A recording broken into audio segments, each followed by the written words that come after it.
தங்கமே, நீ தினசரி வாழ்க்கையில் வேலை பார்க்கும் இடமாக இருந்தாலும் சரி, உறவுகளுக்குள்ளாக இருந்தாலும் சரி, பலவிதமான போராட்டங்களை நீ தொடர்ச்சியாக சந்திக்க வேண்டியுள்ளது.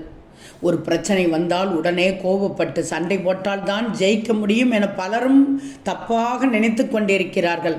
ஆனால் எந்த ஒரு ஆயுதத்தையும் கையில் எடுக்காமல் மிகவும் சவாலாக ஒரு பிரச்சனையை எப்படி சரி செய்து வெற்றி பெறுவது என்பதற்கான சிறந்த வழிமுறையை தெரிஞ்சிக்கும். மிகச்சிறந்த திறமையானவளாக இருந்தாலும் பெரும்பாலான நேரங்களில் ராஜதந்திரம் அமைதியை கொண்டே நீ நிறைய வெற்றி பெறலாம். சண்டையே போடாமல் எப்படி ஜெயிப்பது என்பதற்கான வழியை நான் சொல்கிறேன். எந்த ஒரு விவாதத்திலோ அல்லது போட்டியிலோ இறங்குவதற்கு முன் அந்த சூழ்நிலையை முழுமையாக புரிஞ்சுக்கோ. கண்மூடித்தனமாக எந்த விஷயத்திலும் அவசரப்பட்டு இறங்காதே.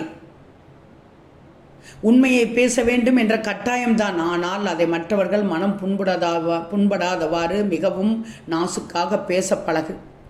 பல நேரங்களில் கத்தி கூச்சலிட்டு சாதிக்க முடியாத விஷயங்களை கூட நிதானமாக பேசும் அன்பான வார்த்தைகள் மிக எளிதாக சாதித்து காட்டிவிடும். பெரிய ஆபத்துகள் வரும்போது முட்டாள்தனமாக நீ யார் முன்னாலும் நிற்கக்கூடாது, கண்டிப்பாக நிற்கக்கூடாது. முதலில் உன்னையும் உன்னை சார்ந்தவர்களையும் பாதுகாப்பான ஒரு நிலைக்கு கொண்டு செல்வதுதான் நிஜமான புத்திசாலித்தனம். உன் சாய் சொல்வதை கேட்டுக்கோ.